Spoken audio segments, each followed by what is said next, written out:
I like how Brambles like, hi. I know, he's like, I've got to check who's talking. Right, it says it's doing it slowly.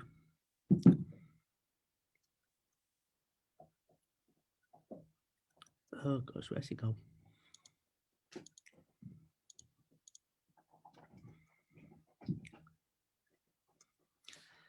Okay, so it says it's streaming on Facebook. Not sure how we check that's actually happening. Oh, yep, there we are. Right.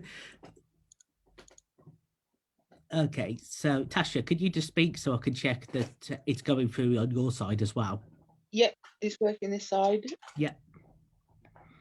Can Ruby, could you hear Tasha talking as well as me?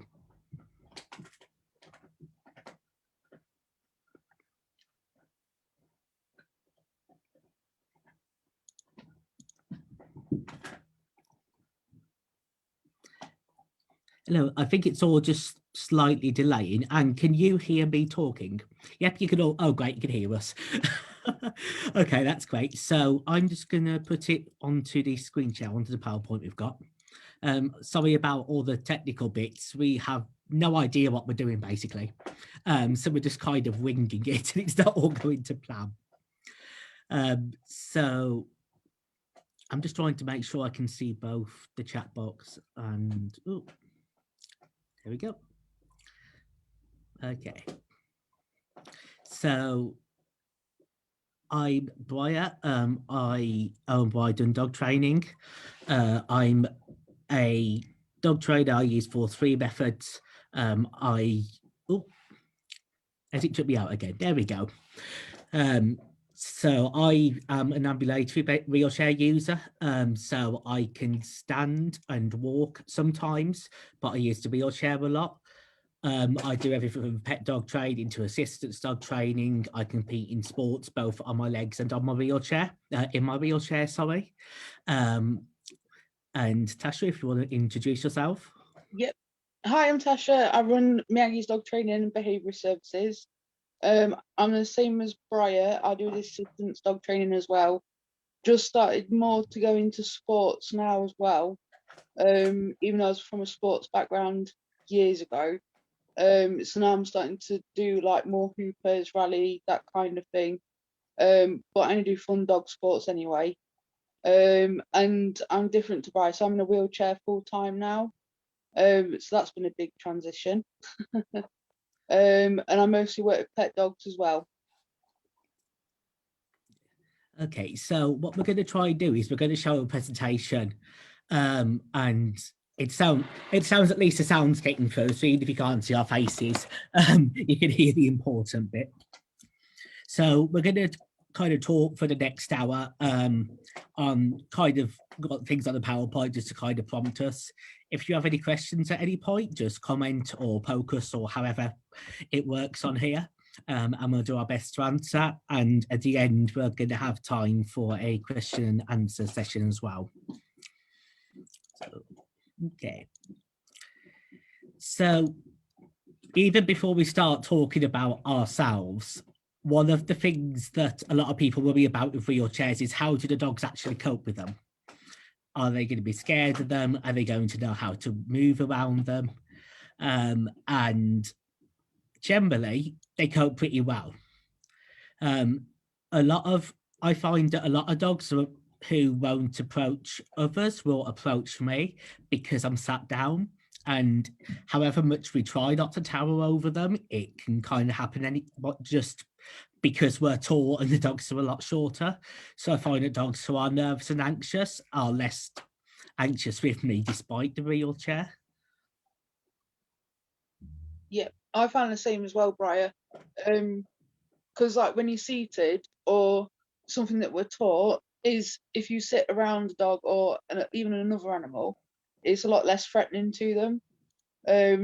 So when people think, oh, well, you must run over dogs' paws and that kind of thing, or dogs must be terrified, like if they're scared of bikes, that kind of thing, I found the same that we're a lot more approachable than people who stood up. So in classes as well, I've always had people seated because of having nervous dogs in classes.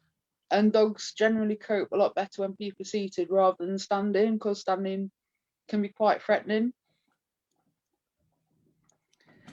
Yeah, and if it is the case that a dog is scared of a wheelchair, whether this is somebody's brought a dog into their home and they're a wheelchair user, whether it's going to a trading class and there's either the trader uses a wheelchair or there's someone else attending who uses a wheelchair. Just like anything else, with careful behaviour modification using positive methods, the emotional response towards the wheelchair can be changed without causing the dog distress, and just kind of setting it up good for the rest of life, because wheels are everywhere. And a lot of dogs, they do adapt really quickly.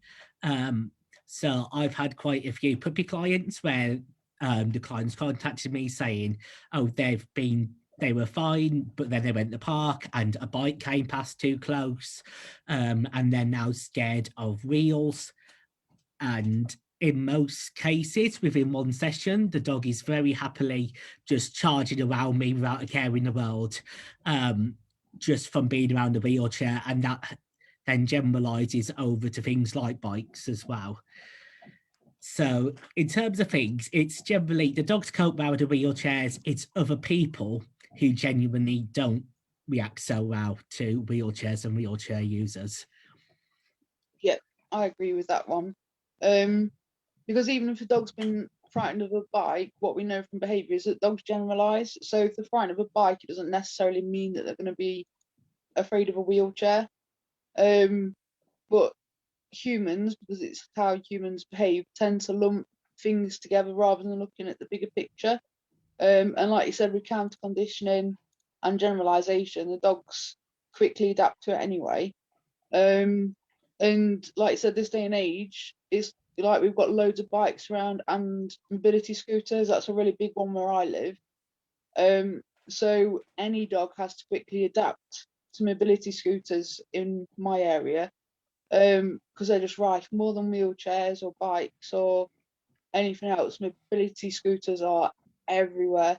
You walk down the street towards the high street, and there must be 5 shops that sell mobility scooters outside. So that's quite a big one as well.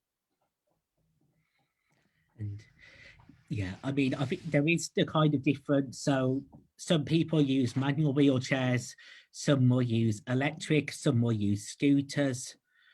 Other people will use a manual wheelchair that sometimes has an electric add-on attached to it, to make it easier to get around. So when we say wheelchairs, it's actually quite a big scope of different things, even to the level of specialist wheelchairs you can get for going on a beach, which are absolutely huge because the wheels have to be not to sink in the sand.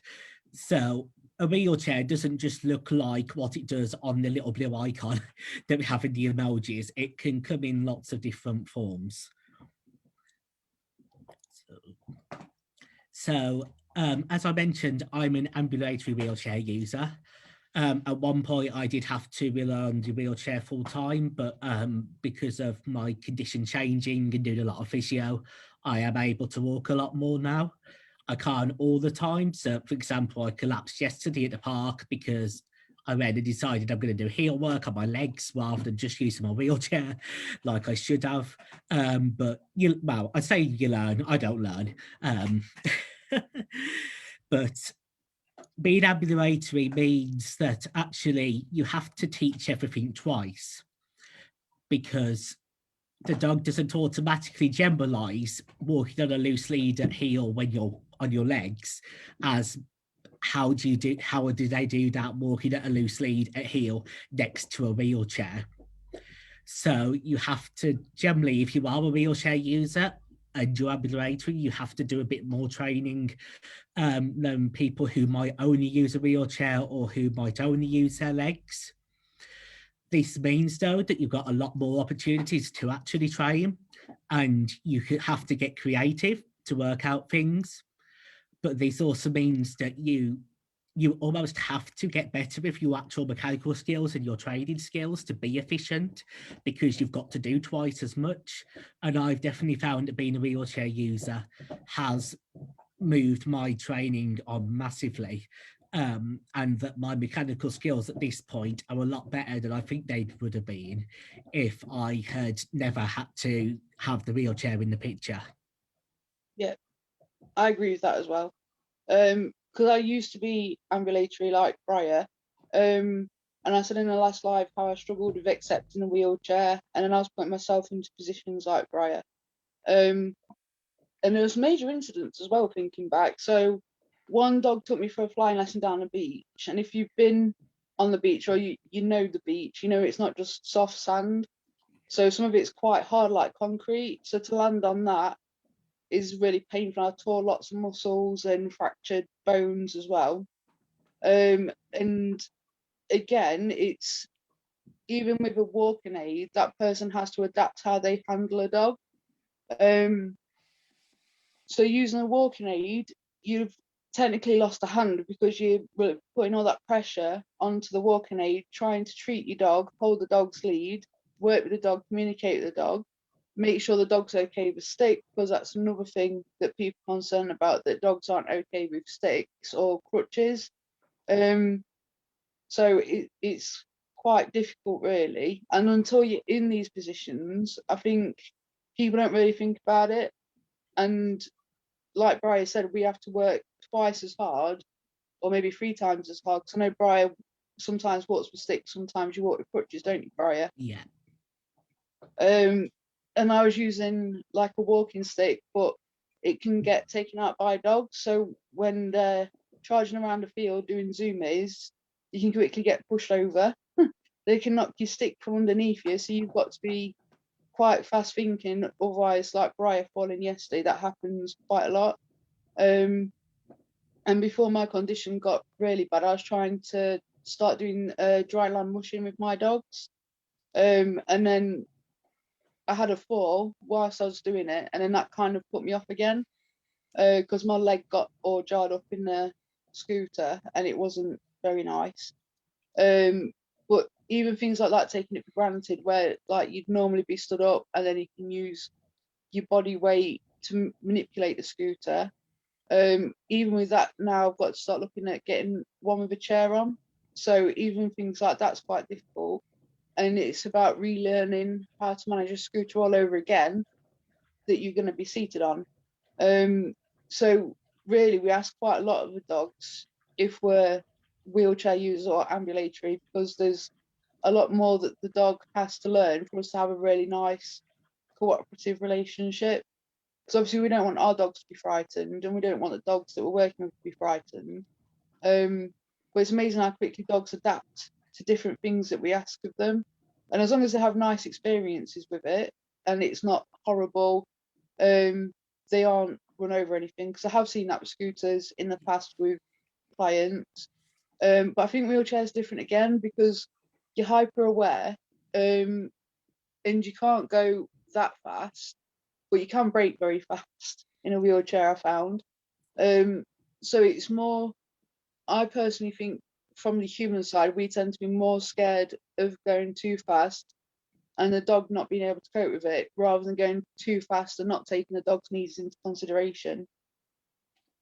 Yeah, and I've got Brambles, my assistant's dog. He'll be 3 next month, and then I've got Ember, who's my Dalmatian, and she's 6 months old. And I handle them both by myself from my wheelchair. And Bramble, obviously, he's been doing this for years now. It's amazing just how aware of the wheelchair he actually is. Whereas then I've had to kind of take a step back and remember that Ember doesn't actually know all that yet. But at the same time, Dalmatians were bred to run next to carriages. And she has just gone extremely well. It's like she's been running alongside one her whole life. That she definitely has that kind of natural instinct. Obviously, she doesn't have a concept of what a wheelchair is, but she displays things such as she'll automatically drop back behind the wheelchair if there's a gap that's a bit too thin for us all to go through. I had to teach Bramble that, and she just started doing it from day one. Yeah. But yeah, it's especially with 2 dogs from a wheelchair. Things like, you've got to make sure you're not going to be dragged down the pier. if you've got two of them attached, because they really could take you for a ride if things got a bit out of control.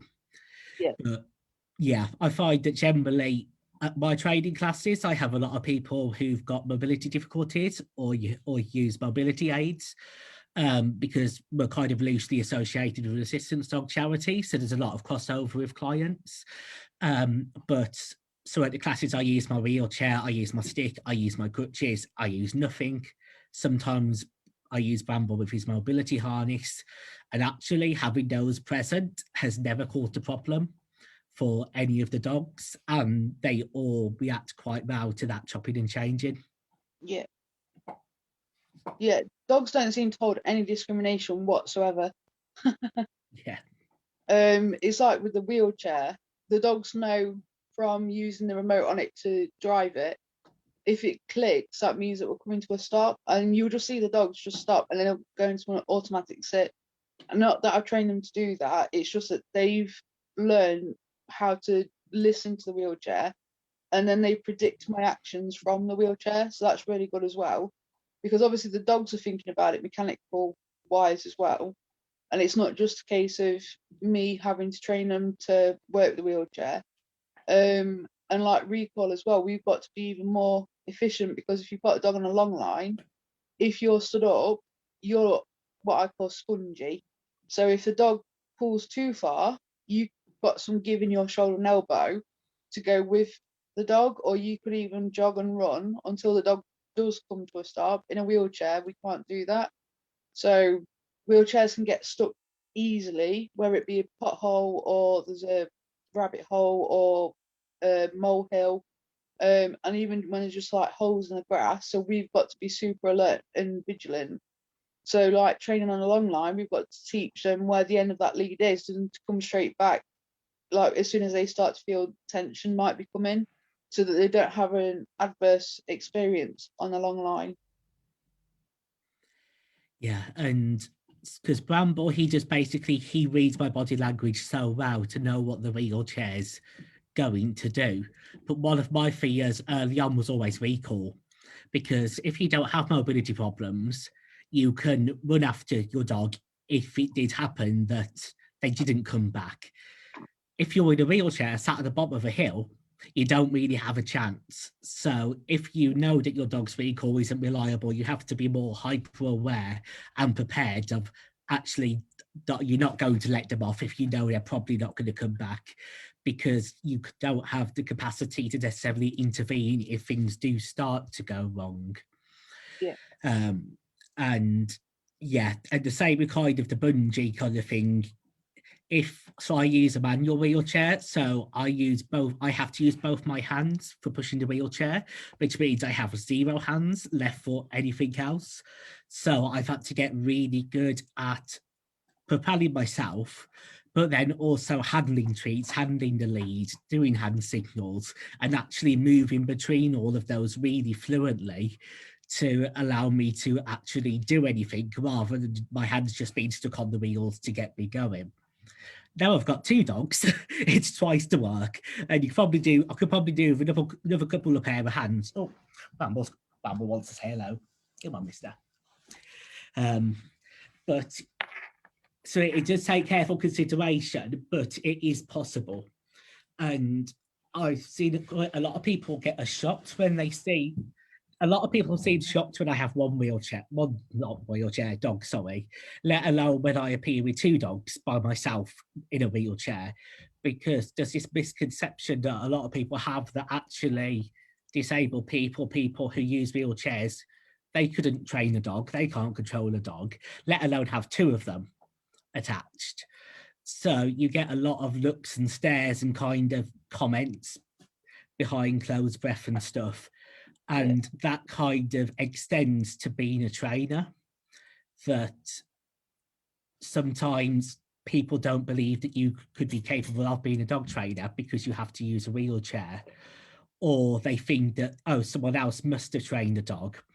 And this can lead to discrimination, both from things like, for example, not getting an opportunity to do a workshop because the person organising it saw you used a wheelchair, so decided, I'm not going to have you. or whether that's a client turning up and seeing the wheelchair and saying, and just literally walking off. And I've not had that happen to me, but I know, Tasha, that you've had problems with that happening. Oh yes. I won't get emotional this time. Promise. Yeah. So I've had this happen to me. So obviously, like dog trainers know, when you speak to clients, it's often on the phone, via email, or on your Facebook page. And when we send off our contracts for them to fill in, and then the questionnaires, behavioural forms, that kind of thing, you don't kind of put up a big disclaimer saying I'm a wheelchair user or I walk with a walking aid. So people automatically presume that you're going to turn up and you're going to be like handling their dog for them. Not everybody, because I do write this a lot and frequently through the year. I always make a point of it that I do have golden clients, and these clients, the ones that become friends, the ones that are really supportive, and the ones that would not stand for any discrimination. So golden clients are out there. It's not everybody. Definitely not saying that. But some clients who've expected me to turn up, whether it's the area I'm in, because Briar's not experienced this, but they've like looked me up and down and have seen the walking stick. So I made myself even more poorly, because I was like, well, if they're treating me like this with a walking stick, then they're definitely not going to accept me in a wheelchair. And it can be hard, and like at classes as well, when people have turned up, so they're turning up to a dog training class and they see you in a wheelchair or that you've got a walking aid, and it's, I can't even really describe the look that they give you. But being dropped as a trainer, so they walk straight back out the classes again, or you see them on selling groups saying they're looking for another dog trainer, or dropping you from one-to-ones, it's really painful. It's something I've really struggled to deal with quite a lot, because people who know me, and I have been self-employed for a long time, know how hard I work. I've got reviews from clients who are all 5-star, and I don't even really have to advertise. So definitely not try and sound big-headed, because that's not me, my character at all. But I don't really have to advertise. It's normally through word of mouth. So you'd expect with that people would say, oh, by the way, she's a wheelchair user or she uses a walking aid. But yeah, people can be really cruel. And another problem with this area as well is it's not disabled friendly. So for a seaside town where the majority of the population is elderly people, people who are retired, it's not a wheelchair friendly area at all. So they've just done this development a couple of years ago before lockdown called the Coastal Path. So the idea is it's a path all the way around Britain where you can walk from coast to coast if you can use your legs, because there isn't a path all the way around. So you have to go down the beach, down very steep steps onto sand, and then you have to keep walking all the way back up to hopefully get to more steps to then come back up again. So that's not wheelchair friendly. A lot of shops and venues in my town aren't wheelchair friendly either. And then another problem is they put floodgates up. So here, I don't know about other beaches in the country, but here dogs are only allowed on certain parts of the beaches. But if the floodgates up, it's not wheelchair accessible. So then that's really difficult as well. So you're facing discrimination not just from clients, but from a town that doesn't cater for disabled people. And I think that's where a lot of the attitude in this area comes from. I mean, again, I'm not saying everybody, because some people are amazing, really lovely and really supportive. But I've spoken to other people, so I've got clients who are deaf themselves, and they've shared their experiences of discrimination, and also people who are blind. So it isn't just limited to wheelchairs that there's a lot of discrimination. It can be visual impairments or being deaf, autism or learning difficulties, that kind of thing. We're just a very closed off area. So I come from where Briar comes from in Nottinghamshire, and there it's like equality for a lot of people. So seeing wheelchair users isn't unnatural. Seeing people with assistance dogs isn't weird. So when Ruby supported me to have Diesel as an assistance dog when he was prescribed by the GP and my therapist, I was like, no, because I like to be invisible. I can't cope with shops anyway. This is like, it's too much because people are going to be staring at me. And Ruby was like, no, you just got to go for it. You are entitled as much as anybody else. And then Ruby, being Ruby, rattled off all these laws. And she's like, and you can get stickman communication cards because you are entitled to go into shops. So Ruby did her thing empowering me, went into B&M with Diesel, and what happened straight away? Sales assistant came running down the aisle to have a go at me until she read Diesel's harness that said assistance dog. But even that then put me off. Didn't want to go in shops again. So here, it's just like, it's being an alien. So they accept mobility scooters because tourists come down and hire them, elderly people use them. And most often in Facebook selling groups for this area, all you'll see is whining about mobility scooters being parked outside shops and then blocking aisles in shops, and why do they need them? And so there's a lot of discrimination that goes on already against an older generation. So for a young person to then be using a wheelchair, this is the kind of attitude that puts you off. Like, you know, selling groups and that is supposed to be a community-based thing. So back in Nottinghamshire, community means that you look after people and you take care of each other. So it's not unheard of to go and do, I don't know, if you've got an old elderly couple living on the street, you was encouraged as a child, you go and do the shopping for them. You don't, you know, get mardy over it. You just go and ask if they need a shopping list collecting, go and get the shopping and take it back. Here, there's nothing like that. There's the community is a community that you pick yourself.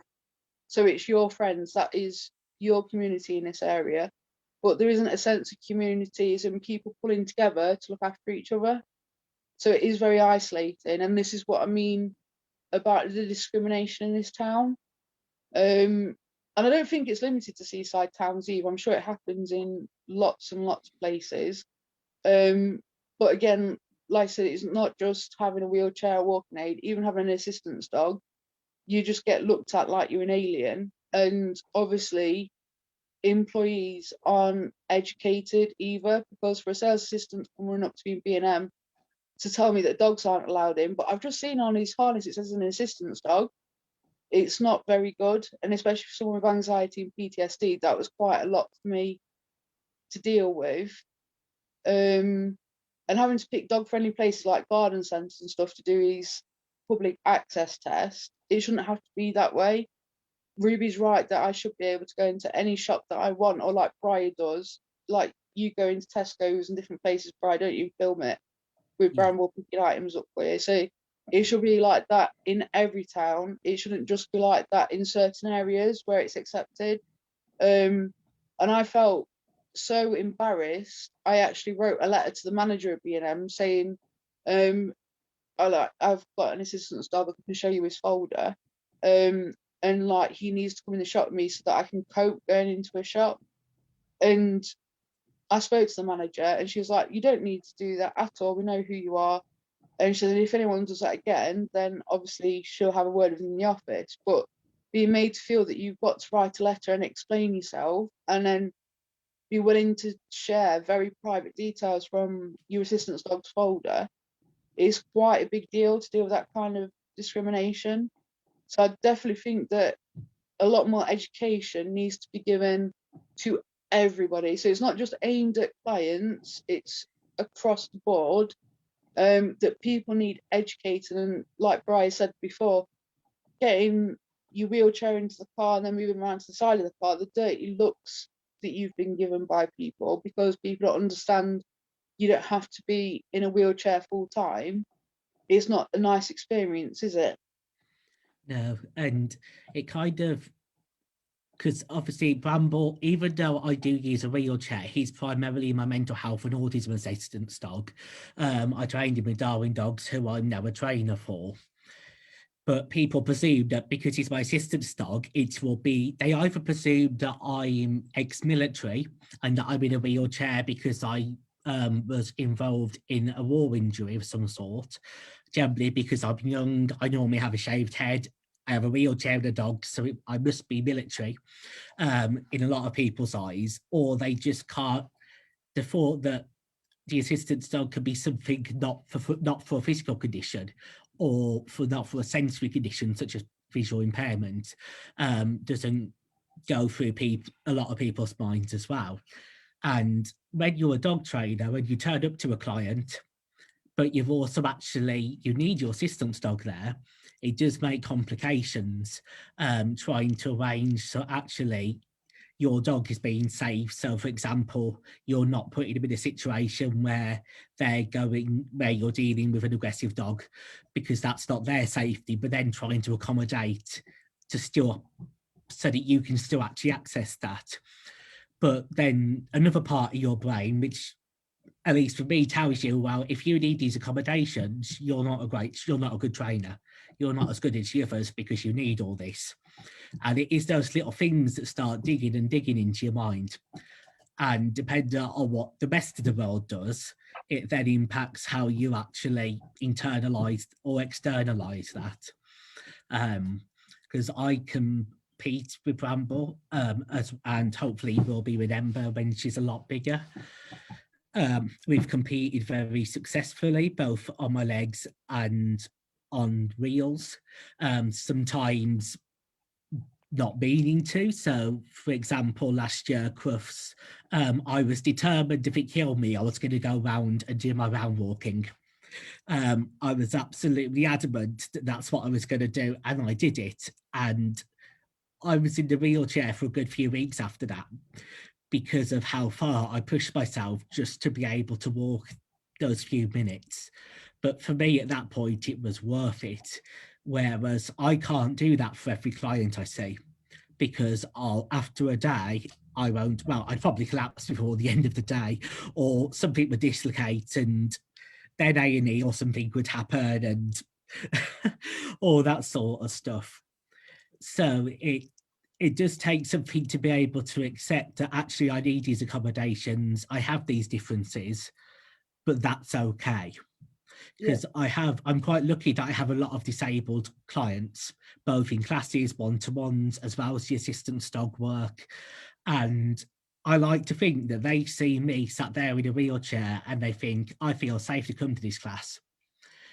Because a lot of dog training isn't accessible, even though it often says otherwise. There's a lot of schemes where actually people have turned up and the trainers told them, you can't do it, you're in a wheelchair, we can't deal with people like you, even though that's completely false. And it is a bit, if some people don't realise just what they're capable of, because the wheelchair is presented as a massive blockade, when actually it's not. It's not minor, but it's a difference that very easily can be worked around. Yeah. So just got a slight idea on how can you actually assist dog owners and trainers who are wheelchair users. So this is my point about wheelchair friendly venues. If wheelchair users can't get into the venue, then it's not going to be inclusive or open to people who do use wheelchairs. I'm very lucky that all of my venues are wheelchair accessible, or at least to some degree, some of them not perfect, but we do with what we can, whereas I know that Tasha has a lot less availability of accessible venues where she is. There's the fact that somebody who uses a wheelchair or a mobility aid, they might have a variable condition, so they might not use it every time. And that shouldn't be something that's challenged, but also not necessarily something that's made a big fuss of. Because even though I just said about me walking around at Crufts and that being a big thing for me, I absolutely hate it when other people make a big deal about the fact I'm walking, because I shouldn't be any more valid or amazing or achieving because on legs compared to if I'm sat in my wheelchair. And it's an ableist thing that it's always, oh, you're going to get back to walking, you're going to not use the wheelchair anymore, which is a completely ableist viewpoint because it's putting as people who walk as above wheelchair users. And if you can kind of get rid of those mindsets from your training and your classes and what you offer, it will make it a lot easier for wheelchair users to actually just kind of walk in and feel, actually, I could belong here. And the same with kind of that, a lot of people who use wheelchairs, their conditions are unpredictable, because generally most of us will have cancellation policies, because if everybody cancels last minute, we can't afford to live. But if you have clients who you know have a chronic illness, who it is variable, sometimes actually being a bit more lenient of actually you can carry that class over, or I will rearrange it, can help them, can help people who do have chronic illnesses access classes a lot more, because being disabled is expensive. And then if you're losing money because you can't attend the class that you booked or the one-to-one that you paid for, that makes dog training even more inaccessible. Scope, the charity, said it's something like £450 more a month just to be disabled. Just to live and do normal things, because there is a tax on things such as everything from wheelchairs costs ridiculous amounts of money, to even if you need pre-prepared food, that's more expensive than being able to just buy it and make it yourself. So I kind of try to aim that actually my training can be accessible and open to anybody who either needs it or wants to be involved. Another thing with it is, don't try and take over.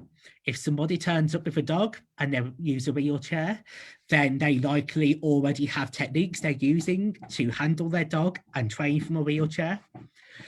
One thing that really annoys me is I see a lot of online courses and trainers who don't actually and never have used a wheelchair offering wheelchair training. And to a certain extent, yes, okay, there's certain skills that anyone can teach, but unless you've actually been out for 24 hours in a wheelchair, you have no idea what it's like to actually try and navigate the world, because everything from the pavements, they're all on cambers, so they're all on a tilt which you will roll down if you don't push harder on one side of the wheelchair. To little things like that a lot of trainers who might offer wheelchair training won't know about if they don't use a wheelchair. So obviously all trainers should be inclusive to allowing and helping wheelchair users, but acknowledge that actually they probably know quite a bit more in this area than you do if you aren't a wheelchair user. And I challenge anybody to go out and use a wheelchair for 24 hours.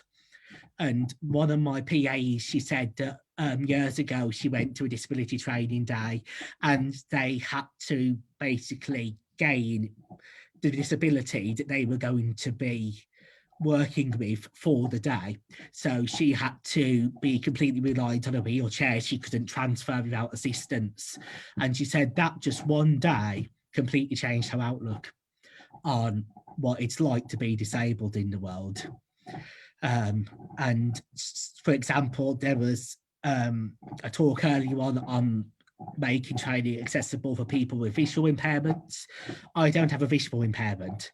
I might be able to make some suggestions, but I can't talk for people who have visual impairments on how exactly they need things changed and adapted to them.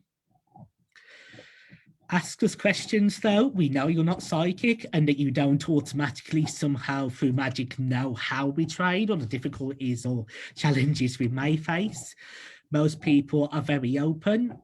Well, like anything, don't be really intrusive and start asking things like, oh, when did you stop being able to use your legs then? Or quite insensitive questions that generally taxi drivers tend to ask, generally when you're trapped in the taxi with them. So just kind of consider, actually, if I was asking this to anybody else, would it be acceptable? Because A lot of people seem to think that it's okay to ask a disabled person questions they never ask to anyone else in the street. So sometimes it's good to think twice. Another thing is empower your clients who do use a wheelchair if you are a trainer. There's this view that's often thrown around that saying and recommending against using things like prong collars and e-collars is ableist. But actually, you can do force feed training whilst disabled, and it is completely possible to train any animal in a way that, okay, it might take longer, but you don't have to resort to those sort of methods and compulsion-based training just because you use a wheelchair. I personally use a system where I use the lead on the collar as an antecedent for doing work, so such as assistance dog work, whereas leads on the harness is fun time. You can basically do what you want except not pull me down the street. I know Tasha uses harnesses all the time, but it is completely possible to use a flat collar, a harness. There are some considerations which we'll go through later on how you actually do that, because there are some challenges and safety matters around things like loose lead walking from a wheelchair, but you can be force free in your training and still be a wheelchair user. And the last little bit on this list is what Tasha was saying about being aware of outside environments. So, for example, if you go out and you meet a client and you know they're going to be in a wheelchair, are you actually trying to drag them onto the beach because you just haven't realised actually they can't get on the beach? Even things like fields where if it's muddy, wheelchairs just sink, which puts winter training, especially during the pandemic where any training has to be outside, that's kind of then potentially no longer accessible to wheelchair users. So it doesn't have to be that you have to, I don't know, carry out boards and make a pavement. It can be things like simply offering online classes for people to access from the homes. So throughout this lockdown, my training's obviously all been online because that's what we were told is required in order to comply with all the legislation. But I'm personally going to keep doing online training probably forever in some form, because so I'm autistic, and I know a lot of autistic people can't deal with a dog training class environment.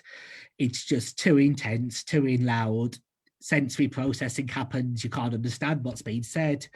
That then starts to lead to meltdown. The dog, if they're an assistance dog, then might start alerting, but you're insistent, no, I'm doing this exercise, and it can just kind of, I can't remember the word for it, kind of just topple over and keep mounting up.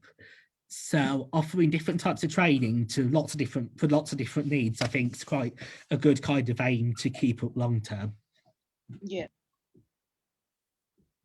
Yeah, I totally agree. Because like going back to what you said about how you have to bear in mind like having an assistance dog present as well, that's something else I struggle with. So if you're running puppy classes, the last thing that your assistance dog needs is lots of puppies charging over, pouncing on them, nipping them, that kind of thing.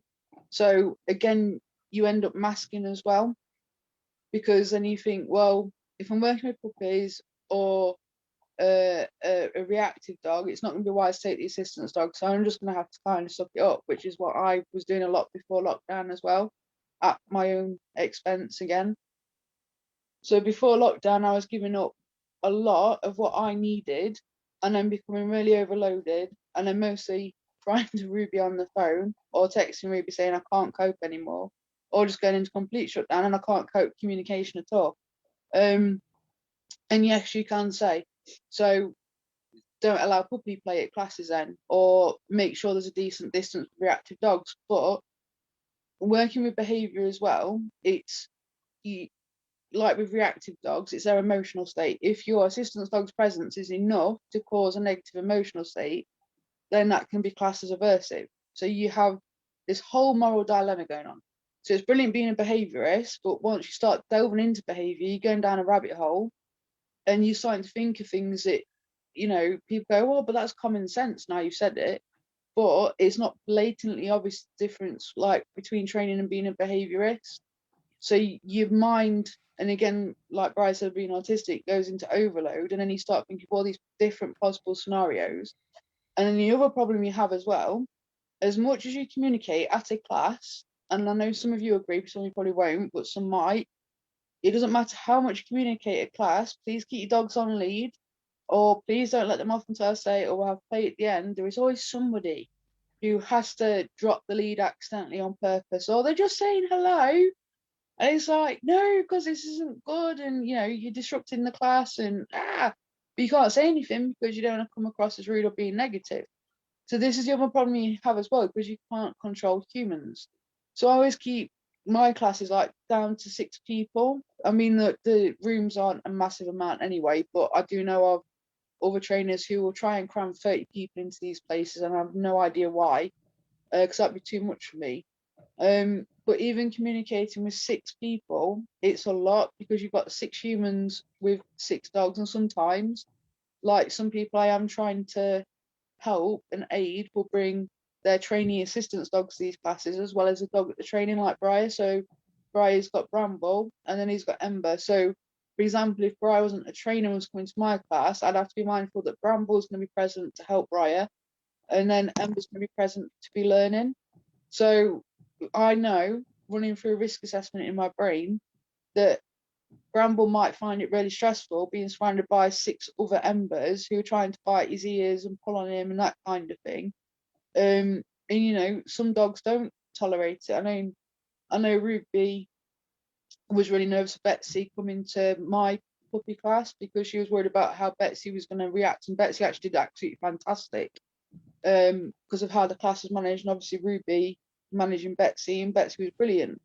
But these are all things that you have to take into consideration. And communication is really important. So if somebody says that they've got something that like they need support with, then be super aware of it. So the owner that I was training that was deaf, she can lip read. So she said to me, if you tap me on the shoulder, I don't mind that. I don't find that rude or condescending, but then I know that you need me to turn around to look at you. So I said, as long as you're okay being touched, because for me personally, I don't like being touched. I says, but in my classes, I will make sure that I'm a little less rigid. So if you touch me, I know that it's you that's touching me. And that helped her a lot, and that gave her a lot of confidence, because she was terrified of coming to training because she didn't know how people be. And then even if you quietly speak to the other owners, because obviously, yes, they are deaf, but they can lip read, or they can pick up facial expressions. She's really good at that. Just take people to one side and say, oh, this client's deaf. So, when you're speaking to her or when you're addressing the room, can you make a point of looking at that client so that they're included as well?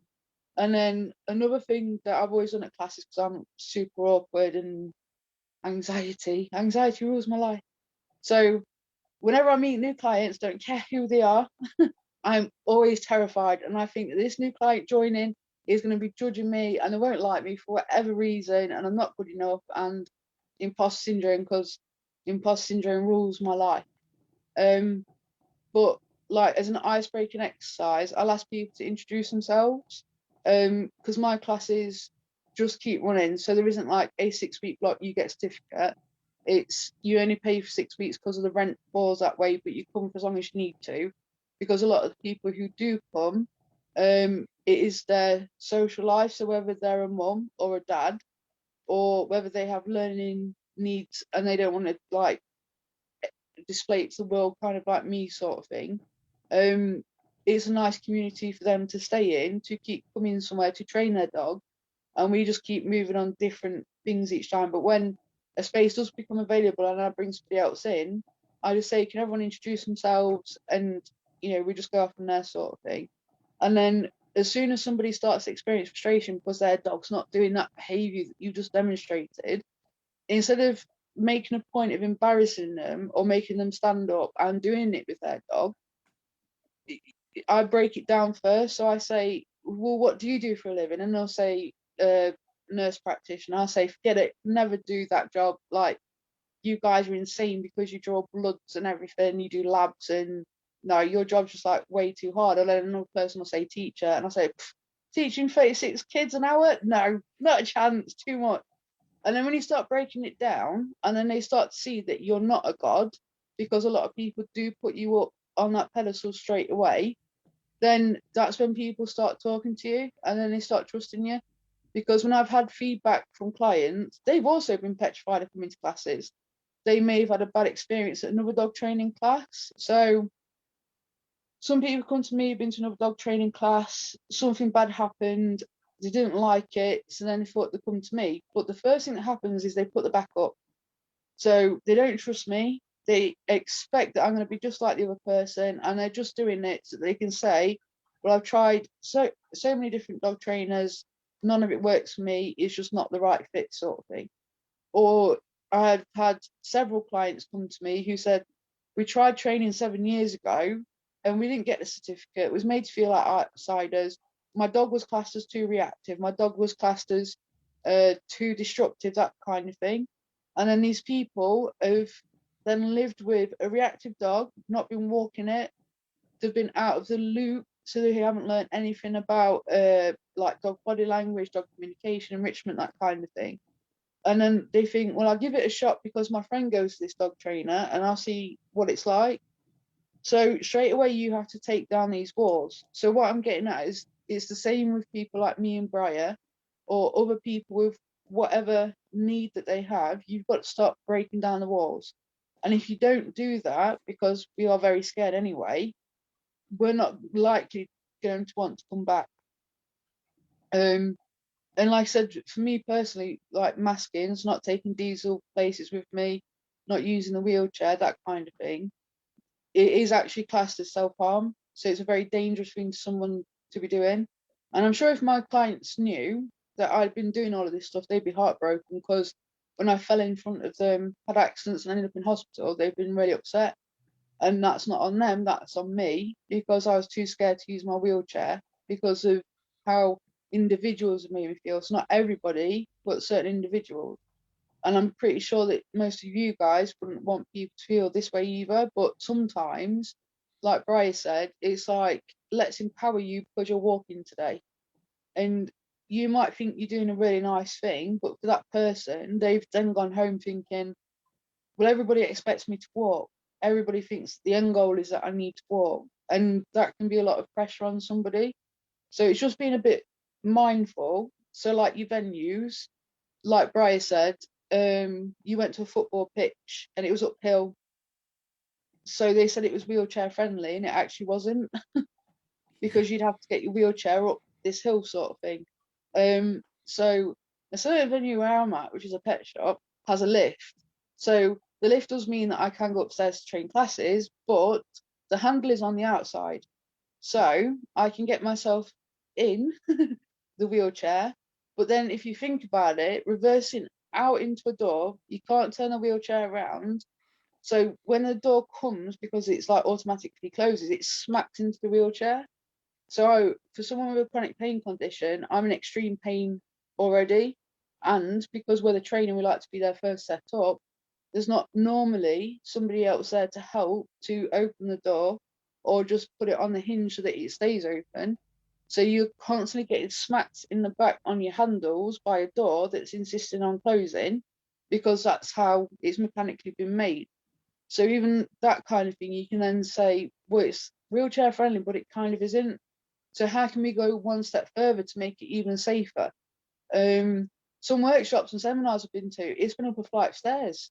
And like Briar, I was in bed for a few days afterwards, and people are like, what's your problem? You only went up to Scotland. And it's like, yeah, I went up to Scotland for the weekend, but you didn't see what I had to deal with while I was there. So you just laughed it off and you're like, yeah, it's fine, I'll work through it. But it shouldn't have to be like that. There should be acceptance about not everyone's going to be able to manage 2 flights of really big stairs.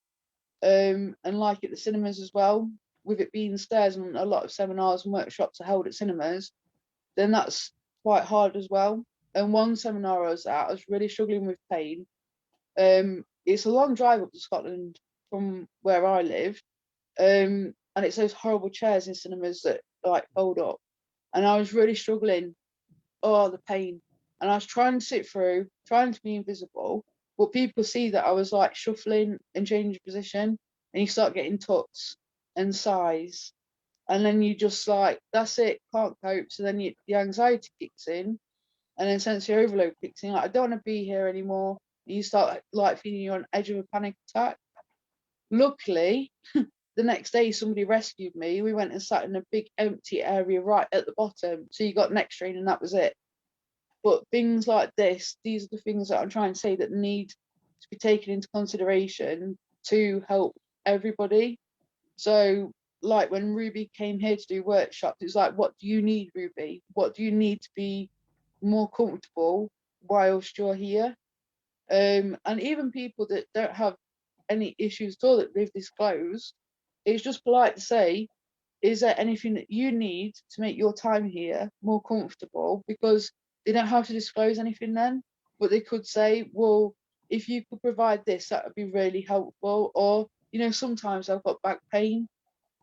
So sometimes I have people with back pain who come to classes. So they say, if you need to stand, go for a wander, go do it, sort of thing. And unlike Briar, I've had like one person come in a wheelchair, and they're like, I'll go sit in the corner. It's like, you don't have to go sit in the corner. And sitting people in corners is also very exclusive. The feedback I had was that they'd been to other dog trainers and they'd automatically be sat in the corner because their wheelchair was too big, because it was one of the big electric motorized ones, and it's got the headrest around the back. But that's not okay. We can't sit people in the corner because they're in a wheelchair. You can sit them anywhere or let them choose and then work around them. It's not a problem. So if you're one of these class settings that puts cones in the middle to do heel work, for example, you know, you can just say to them, can you just move further back? Or we're just going to do heel work. So do you think I'm going to get in the way of your dog? So try and make it about them and empower them rather than making a big deal out of it or pushing them to the side somewhere. Because the more alert we are about people's needs, then the more that we're going to be able to help them, and then people are going to want to come back to you because you are that understanding dog trainer, and you're the one who makes provisions without making a big deal of it. And also, don't ever push somebody's wheelchair. Massive no-no. Don't do it. Don't try and push them out the way. Ever. Don't do it, because clients do not like that at all. I certainly don't like it. And I'm quite friendly with the people that I work with at this pet store to do classes. And I'm like, if any of you touch my wheelchair thinking you're funny, then I'll run you over. And I'll try and say it in jest to be like them, but at the same time, I meant it as well. Like, obviously, I won't run them over, but the fear of being pushed about because people find it funny or trying to tip you out of your wheelchair because they find it funny is, you know, it's really scary and daunting thing to happen, because some of the people that work there, you know, were young. They're the type that go to skate parks and stuff and pull pranks, and they just see you as a friend. They don't see that, you know, there's something wrong, where they wouldn't dream of doing it to an elderly person, but because you're a friend, you're fair game. So that's the other thing. And then, like Briar said as well, with force-free techniques, like Briar uses his collar, I use harnesses. And the way that I make it an antecedent is by putting their assistance dog coats on. So if they have their assistance dog coat on, then they know that it's that type of work and it's not just going around the street sort of thing. But also don't assume that people in wheelchairs or with mobility aids can't work force free with their dog, because it's not right. And like Briar said, it's ableist to assume that, you know, assistance dogs are going to be on prong collars or e-collars, that type of thing. Because one lady that I trained for mobility assistance years and years ago didn't actually need training, but her assistance company said that the dog must do their 3 phases of obedience training, because the training centre didn't offer it. They only offered the task stuff. Otherwise, the dog would have to be sent back. So the dog came to class, and it's like one night she can do absolutely everything that's on the list. So it's no brainer, you know, her and Julie passed. But Julie never ever used any force on her dog. No aversive techniques, anything like that. And I used to walk with Julie quite a lot before I ended up like this. And they'd go down to the beach, which was accessible to them. And Quill would be off down the beach near the surf herself, and then Julie would just recall her back. And yes, Quill was an older dog, and she retired not long after, sort of thing. But Julie never used any forceful techniques. Whereas I have seen dogs in my time have forceful techniques used upon them, and then spoken to Julie because Julie was a representative, kind of like standing up for assistance dogs. So there was a blind man who had a young Labradoodle assigned to him. And before making a complaint, I went to Julie and I said, Julie, look, I've seen this man in town. I don't know if you know of him. He was hitting his dog with his stick because the dog wouldn't sit. So then Julie spoke to her people from this company, and then they did an investigation. But Julie was completely force free, whereas this man wasn't. And apparently it turned out he's massively frustrated with the dog. And I think the dog got took back off of him. And I don't think he's allowed another one because they found other things that was wrong as well. And then there's a partially sighted lady in my town who uses a Holtie. And again, there's nothing wrong with that. So don't assume that we're all the same. Don't assume we're all going to be using Holties.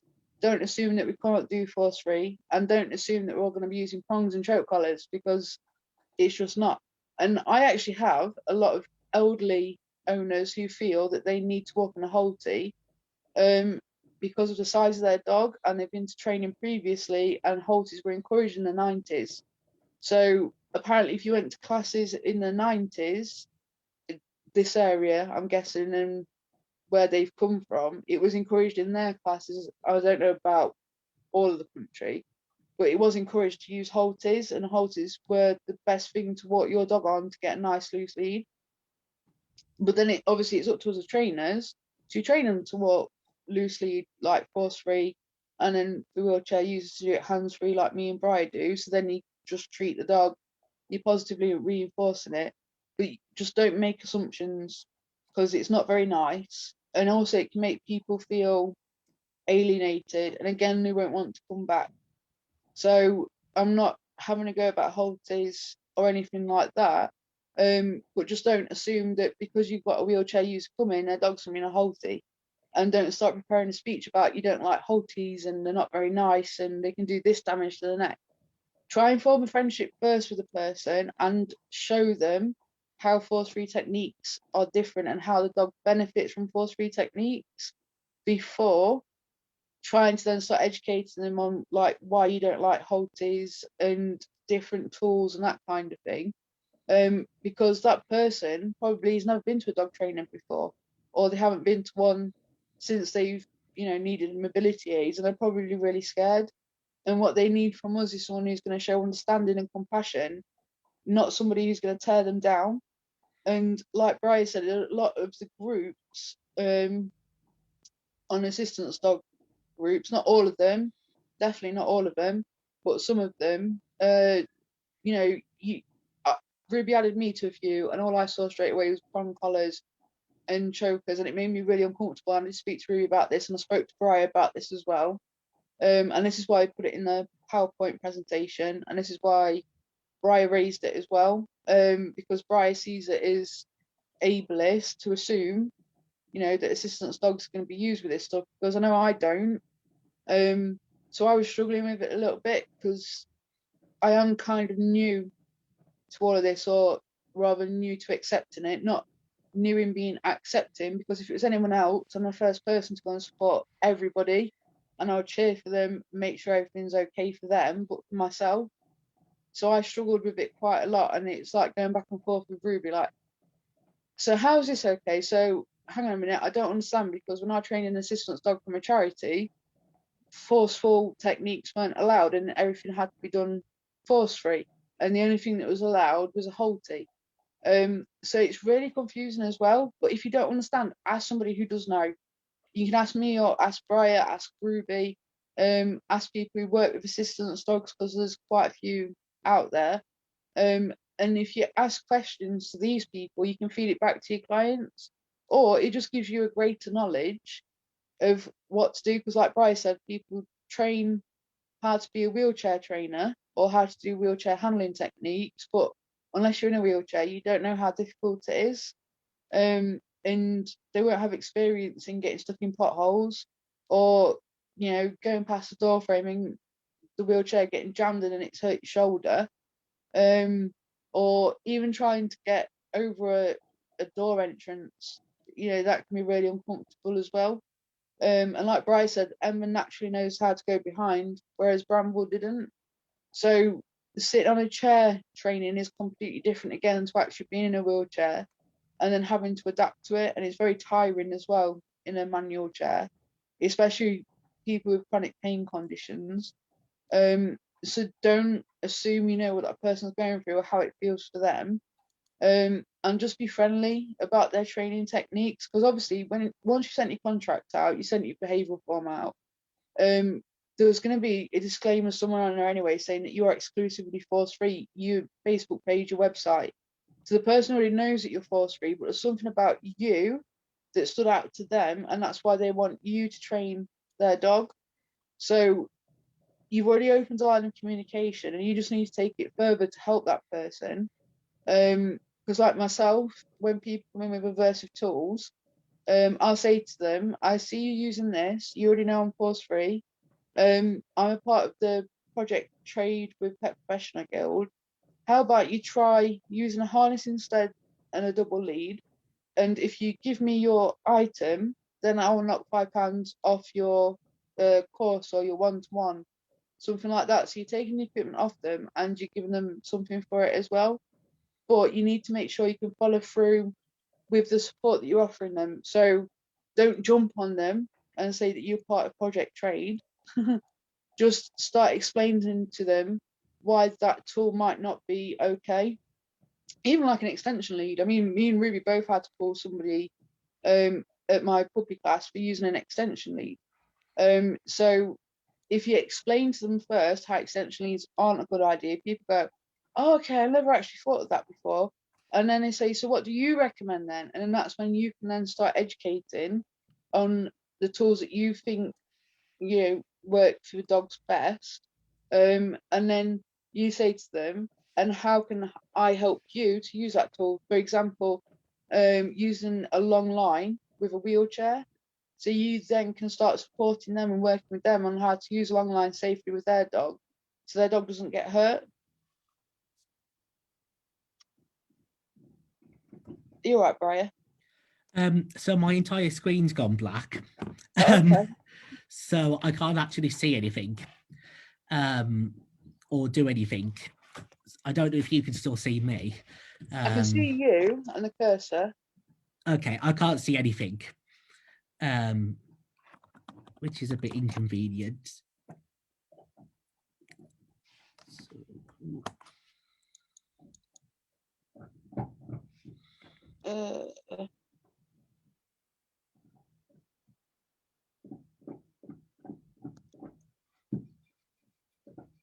Yeah, you're still live. Still live. Yeah. Yeah, so it's completely stopped working, my computer.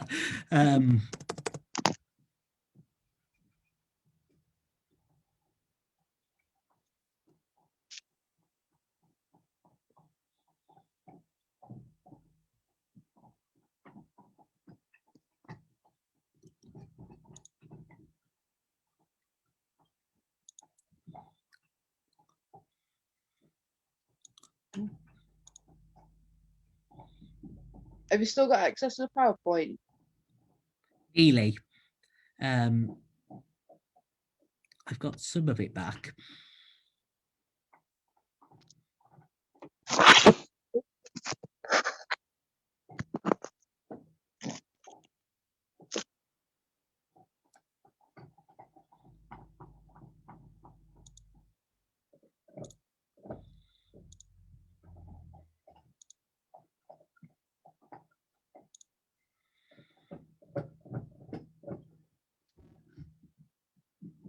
Okay, has that come back for you? No. No? Okay. It's all right though.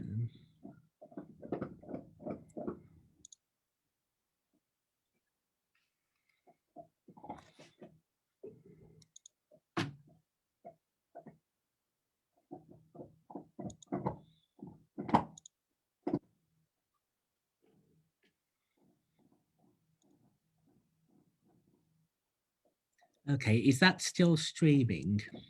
Absolutely.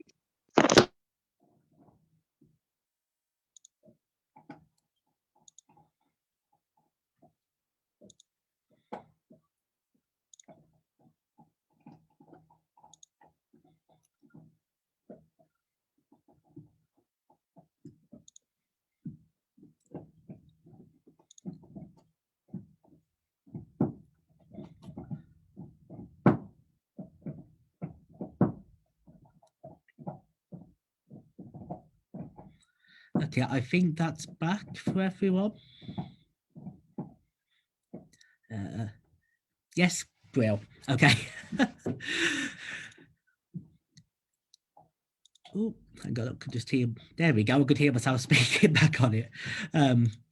Okay, you can hear but not see anything. Laura, can you see the PowerPoint? Maybe, yeah, okay. I presume it's all come back then. So if technology will work, we've got some videos just to kind of show as we speak. Tasha is a big putting things on YouTube person. I'm not, so they're just literally all being put up today. Because I don't, hello, sweetie. Members just coming for a little, just to join in as well. So if I can get this to do what it's meant to do.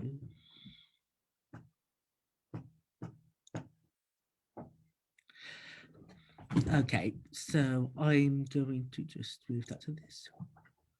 So this is just a selection of videos of over the years from doing loose lead walking with the wheelchair. It's kind of started as the latest and then moving backwards. So I'm in the process of getting a power add-on for my wheelchair. So the dogs are going to have to walk to both learn to walk alongside together, one on either side. And this was their first little go with it. So I've put in each bit different types of leads that I use in each bit. There's pros and cons to different ones. Everybody finds it helpful to be a little bit different. So for example, a hands-free one, you haven't got to worry about self-propelling, but it can still get caught in the wheels. Whereas one attached to the wheelchair, it might not work, for example, with a front clip because it might be too long and the dog will keep stepping onto it. But whereas it might work for some other people. So it is all completely down to individual. And I've spent a small fortune on leads over the years trying to find the perfect lead for it. Oop, something's not working again. Okay. Okay, I presume that you can all still see what I'm actually seeing, but I'm not 100% sure you can.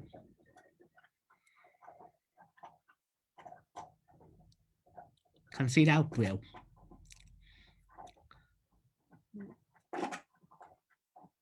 Ooh, I think the problem is it's streaming several pages at once. It's sharing several screens. That's a bit confusing. So I'm just going to momentarily stop the share so I can sort this out.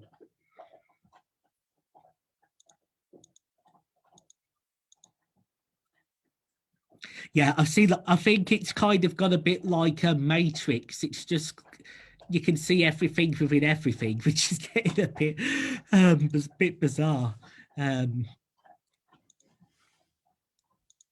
Okay, so let's try this again.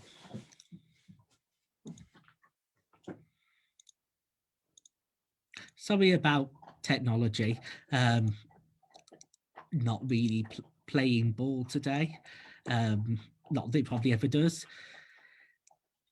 So you can see that so I don't have any videos of me doing anything with Bramble when he was a really small puppy, because I do a lot independently and you just can't film and train a dog to walk next to a wheelchair and push yourself all at the same time.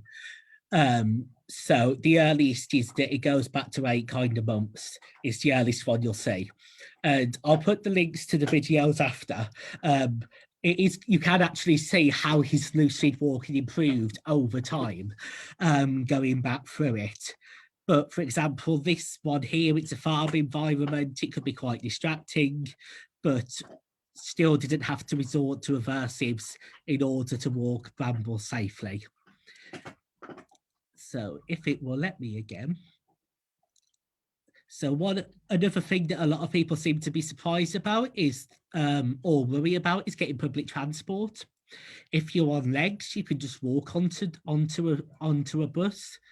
If you're on wheels, you have to wait for them to get the ramp down. And then there's also the difficulty of actually getting on with a dog. A lot of times people want to help, but they can help too much and they can't accept no for an answer. When you do say, actually, thank you, but I don't need help with this. So if you do offer anybody in a wheelchair help and they say no, just kind of gracefully accept that, because it can be from at best annoying to completely dangerous to actually start interfering. So, oh dear, what's it all doing now?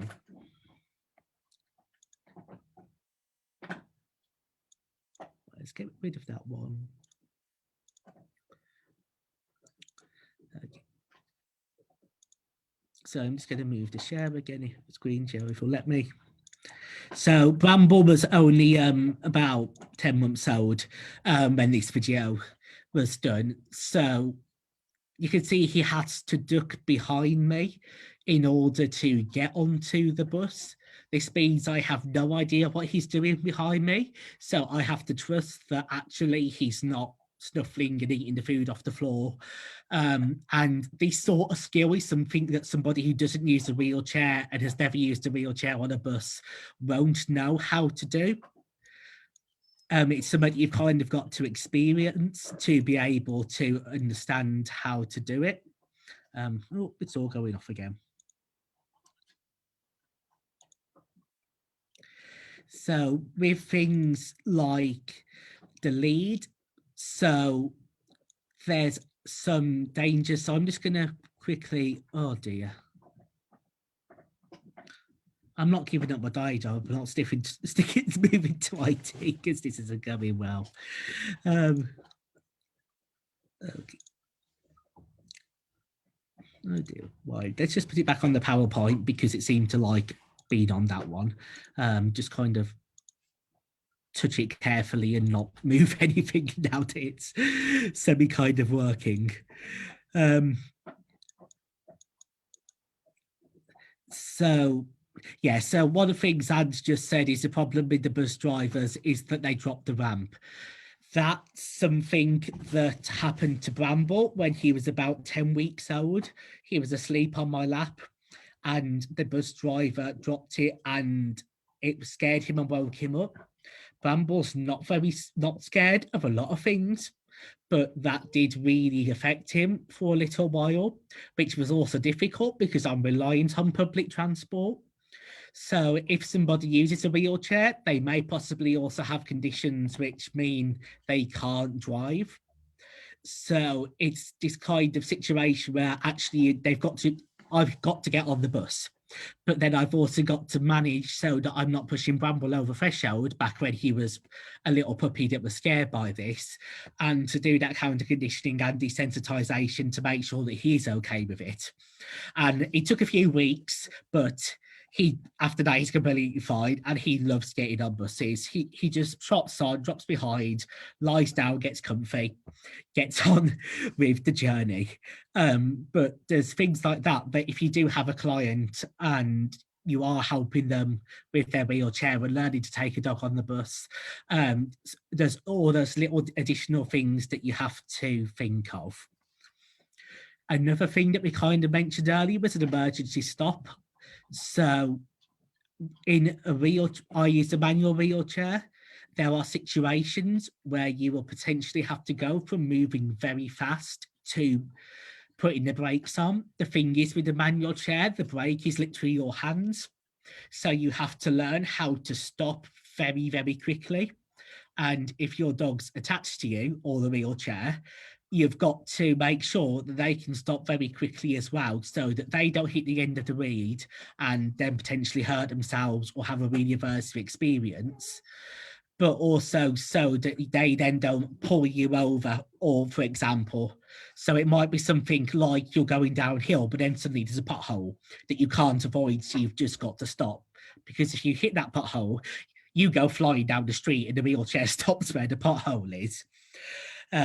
So it's these kind of skills, and for example, the food handling. So if I'm using a clicker, I've got to push myself with two hands. I've got to use a clicker and click it whilst also handling the lead. So by this point, you need about 10 hands.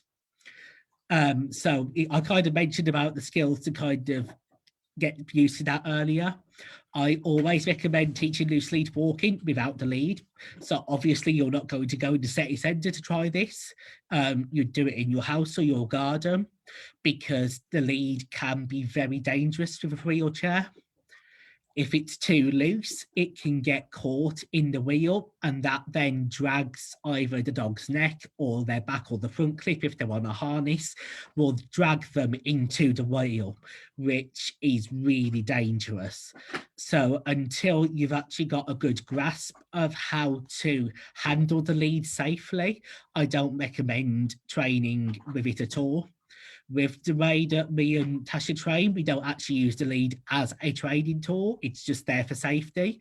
So it shouldn't make a difference anyway if practicing in a safe place to not have the lead there. But it's just kind of putting the dog's welfare first.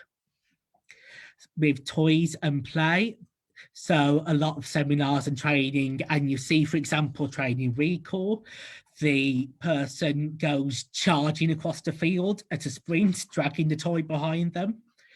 There's nothing I can do that means I can do that. It's just not possible.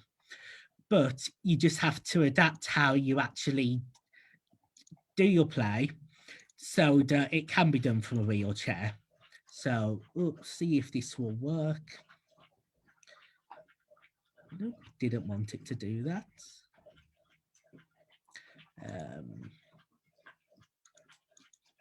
Sorry, it's going to have to take the long way around. So this was a challenge that a trainer who I trained with online set to use some novel items to play, and also to play without any toys or anything at all. So I hardly actually moved the wheelchair, because it then means I can't use the rest of my body to engage with the play. But I used the mobility that I do have to get the engagement with my dogs, to get them motivated without having to run.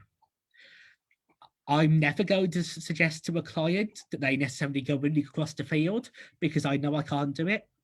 And if I know that they potentially can't do it, because this can be a cause of anxiety, that you're going to turn up to a training class and they're going to say, oh, you've got to do X, Y, Z, and that's how it has to be. But so here I was, Ember loves toilet roll tubes at the moment. So that's literally the toy that I was using. And I'll just skip it a little bit forward to Bramble.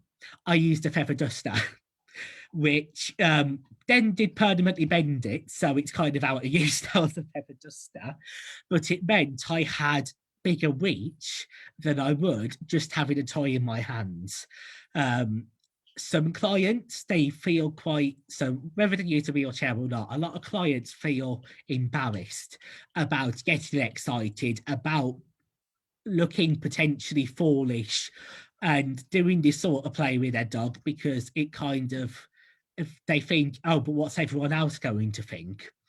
Whereas I think, especially if you use a wheelchair, you have to do work to kind of get over that, because you are going to potentially have to be a bit bigger with your movements to engage. So I'm now in this video not using any toys at all. I'm just using my voice, I'm using my movement, I'm using little tricks such as a hand touch too. So that's about as fast as I can run, which, as you can see, really isn't running very fast at all.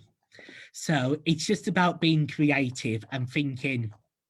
So what did I forgot this was in the video. What happened just there was that Ember caught her foot on the front caster of the wheelchair.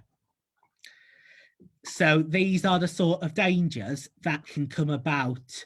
That so she was having fun playing, I wasn't even moving, and she still managed to catch her foot onto it. So I dealt with it at that moment. Remember, sweetie. Good girl. So I got her a little bit of a fuss, and then I just got her playing again, and she was back to it. But I drew the session to a little bit sooner because I could tell from her body language that she was a little bit anxious and a little bit unsure. If you do have a dog that has a negative experience with a wheelchair, there are things, so them working around the wheelchair when it's not moving is a safer way to build up their confidence with it, so that there is less chance of it actually catching. Ember? Oh, good girl. Sorry, I forgot what I was speaking about then. Come on, man. Good girl. Sorry, everyone wants a cuddle. We're always demanding these puppies, aren't they? So it's about being creative. It's about being careful. And if I can get it to work, there's a couple of videos of Tasha doing her walking with her wolf dogs with the wheelchair. And good girl. So I have no idea if you can see that or if it's working.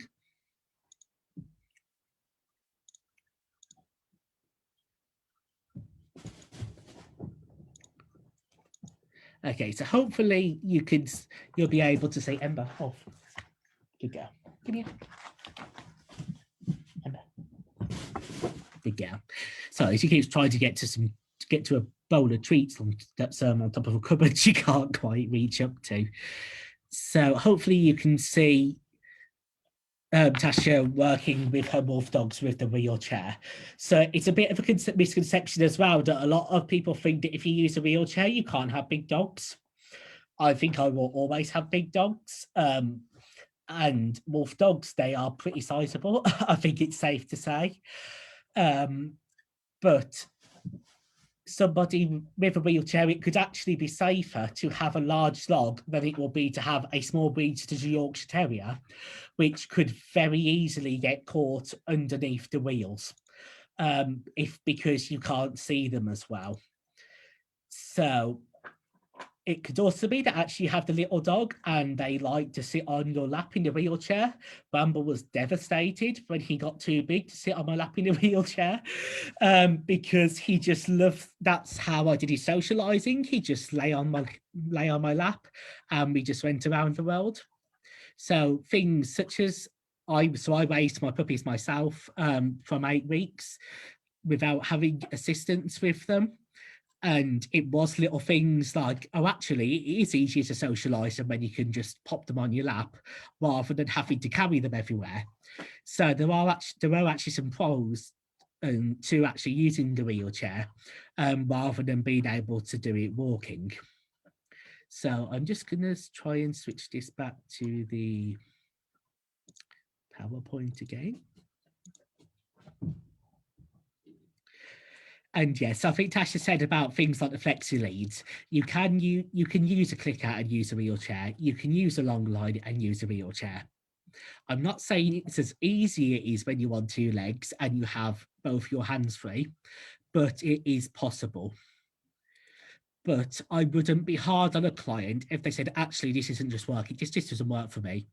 Like any client, not everything is going to work for everyone. Everyone's going to need different needs. And regardless of if they have a disability or if they've got a wheelchair or size their dog, I think it just kind of come back to that individuality of treating clients and their dogs and as individuals and not making any generalizations or deciding anything for them without actually consulting them. So I'd mentioned a bit about safety. This is just kind of summing that up. So for me, the wheelchair is part of me. I'm as aware of it as I am of my leg. And I'm very aware when I'm moving of where I am compared to the dogs. Whereas if you have a large electric wheelchair, people who use those wheelchairs have told me that actually then they just don't have the control and awareness that you get with a manual wheelchair, because there's a lot more machinery around, there's more mechanical parts, it's just bigger. So even whether you're a trainer and you've got a client and you need to be careful that no other dogs in the class get caught by the wheelchair, your dog doesn't, the client's dog, that is something you have to keep in the back of your mind. Like I mentioned, the loose leads can be a danger. So whereas normally you can't normally have too loose a lead, but it really is a problem with a wheelchair. And the different attachments have different pros and cons. If the dog is attached to the wheelchair, that means if the wheelchair was, for example, to go in a pothole or was to tip up, it will take the dog with them. If they're attached to you and you fall out the wheelchair, you take them with them. So I used to faint a lot, so that was a real concern of actually the lead's got to be long enough that if I was to fall, Bramble can stay far enough away that he doesn't get crushed by me. So I'd used the race lead hands-free in a way that meant it had very little slack when Bramble was walking with a loose lead. But if I was to actually fall out the wheelchair, it extend about another 3 foot came loose, so that he'd be able to stay far enough away from me. When I hopefully get the electric add-on, it will be a thing again that I've kind of got to learn and get used to about there's now this mechanical part. And even I didn't try it out at very high speeds, but I could not brake as quickly as I could just with using my hands with a manual wheelchair. So just as like with cars, stopping distances are going to be longer for an electric wheelchair. And Emma, good girl. No, she's like, Daddy, I'm gonna show you up because pretend I've never really trained in my life. Yes, good girl. It's also things like handling multiple dogs. So Tasha's got 4 dogs. She doesn't handle them all from the wheelchair at the same time. I have 2 dogs. I've handled up to 3 dogs from a wheelchair, but that's been very, very selective of knowing those dogs and knowing actually, are they comfortable around the wheelchair? Will they pose a risk? I have Ehlers-Danlos syndrome, so if I was to get pulled really hard, I can dislocate. But I still manage to manage around that without using aversives and still keep myself safe.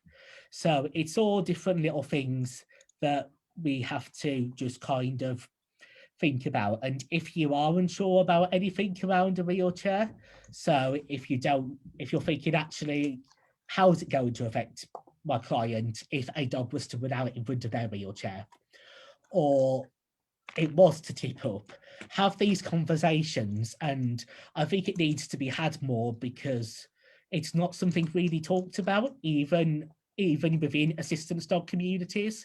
It's not something I see discussed much about how do we actually keep the dog safe and ourselves safe if things are to go wrong. So I'd hope at least if tonight, if that can kind of have a little bit, bring that up a little bit more. So I'm not sure if I think I might have actually chucked Tasha out. If you're still there, oh good. Yeah. So the screen's kind of frozen, so I couldn't see if you're actually here or not. That's all right. But yeah, so kind of on the other side of safety, there's all the things we can do. So I do compete in my wheelchair. I've competed at Crufts in rally from my wheelchair. If there's a dog sport, you can probably do it from a wheelchair. The only limitation is how creative are you going to be to get around things such as, okay, I can't do weaving through my legs walking, but I can do it sat down in the wheelchair. Or with obedience, okay, I'm not going to have the dog on my wheel in the same way I have Bramble on my leg when I'm doing heel work, but you can still do obedience and heel work from a wheelchair. We both had lots of trick videos that I was going to try and share, which I don't think are going to work. Both me and Tasha do a lot of trick training, which kind of leads itself into heel work to music. And the dogs absolutely love it. And actually, that little bit of creativity does kind of rain off to everything from you can do a rebound while sat in a wheelchair. It scares people a bit when my 35 dog rebounds off the wheelchair, but it is possible. Hello, sweetie. Give me a there. Good girl. It's nearly her bedtime. It's nearly her bedtime. She's like, yes, I know. Good girl. Sorry, she likes to have cuddles on the sofa before bed, and I should be on the sofa according to the time scales. And then, yeah, even things like breed showing. So I'm planning on showing Ember. There's no chance that I could trot around the ring to get her into a trot gait on my legs. I would fall flat on my face, which, to be fair, I've done in dog training classes. So it's just all about a bit of adaptation. And there are other considerations, such as I'm not very good on sand in my wheelchair. So when I turned up last year at a rally competition, didn't look up at what surface it was going to be. And it was an equine arena full of sand. That was really interesting. We still magically got placed somehow. But sports such as rally, they have exercise modifications where if you are disabled, you can request changes to the exercise to allow you to participate. So this could be from things like there being more space between signs, because, and this would then, so that increased kind of space wouldn't be just for you, it'd be for anybody who does that round. They change how the size of the course to certain exercises. There's a sign that's white sidestep was moving in rally at level 1, or it might, yeah, I think it's at level 1. It is, unless the wheelchairs literally levitate, it is impossible to do it in a wheelchair. So I'd put that down, and it would then be that the judge would probably be told, actually, we're not going to use that sign. So there's all sorts of different things that can be done. You do have to be realistic. So I know that I'm never going to be an agility champion at Crufts, because Bramble might get around fast enough, but I'm certainly not going to get around fast enough to do it. But at the same time, there aren't any limits. And if there's something that you want to do with your dog and you want to do dog sports, then you can do it. Like, if you really want to, there'll be a way around. And I love seeing other wheelchair users when I go to competitions such as rally competitions. Often it's the same few people you see, which is really nice because you get to know people. And it's just lovely to be out with other people and doing stuff with your dogs. And a wheelchair shouldn't be a limitation to being able to do anything in the dog world. So for the last 15 minutes, I'm just going to take it back off the PowerPoint because we're just going to go on to questions and answers now. So if I can get this to work. Come here, sweetie. Good girl. So I'm going to open it up now. The comments is a little bit delayed, so we might be a bit delayed in seeing your questions, but if you have absolutely any questions at all, then please feel free to ask and throw fire at either of us, whether you're happy for either of us to answer, or if you want to ask one of us a specific thing at all.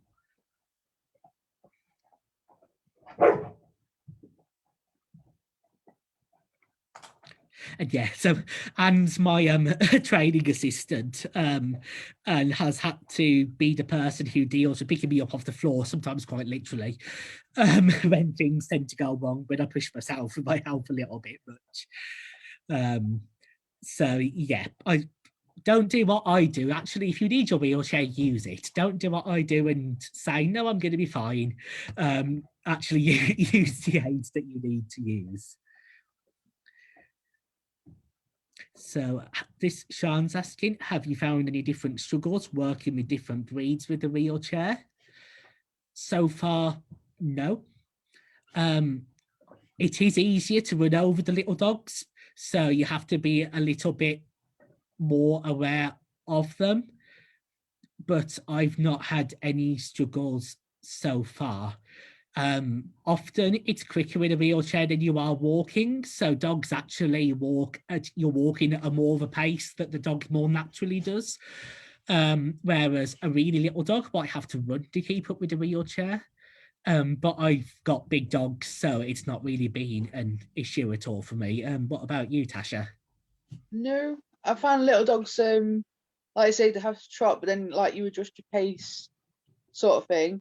The main issue I find with little dogs, and even my guys, they want to jump into your lap, so they Yes. want cuddles. Yeah, both of mine love getting cuddles in the wheelchair. And it doesn't help that Brambles trained for things like deep pressure therapy, and he alerts to my anxiety. So sometimes it's like, are you actually alerting to me, or do you just want to cuddle? So you Yeah. have to get quite smart with working out which one, because they do tend to play you a little bit with it. So Laura's asked, I worry about dog pulling over wheelchair user. How would you address a strong dog? If a client came along and they said to me, actually, this is a real concern, I have nearly almost been pulled over, or I am really worried about this, I could potentially recommend something like a head collar that's been well conditioned to reduce the pulling power. Ultimately, I'd aim for all my clients not to need a head collar. But if in that moment it does mean that both the client and the dog are going to be safer, then I might say, yes, okay. I recommend that you might use this. It could be that somebody else has to help with handling the dog. So if it was somebody learning and they had the dog on a 2-point lead with a harness, it might be that for example, if it was a couple and one of them used a wheelchair and they wanted to be more confident with the handling by themselves with a really strong breed, it might be that the other person also has a lead attached to the dog, so that they're not the only person who's attached to them, so that if things do go a bit wrong, it's really hard because you don't want to let go, but I always say, if you feel you are going to get pulled over by your dog in a wheelchair, let go. Because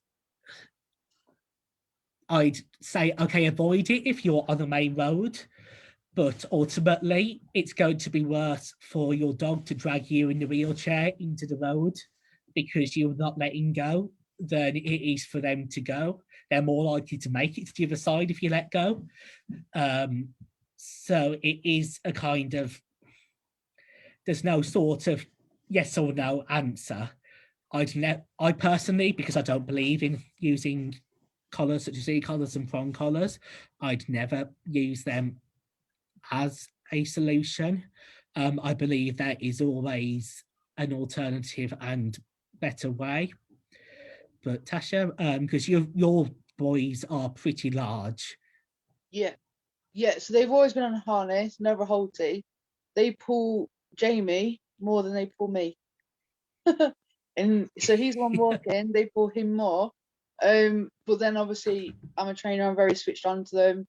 I'm in tune with them, so treating them, that kind of thing.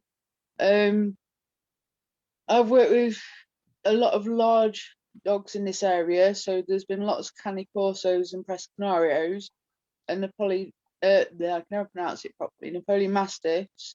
Believe it or not, these owners have found it really difficult to buy a good fitting head collar. Also, they've not known anything about conditioning. So when you explain to them about conditioning, they're like, oh no, it's too much, I want a quick fix. It's like new.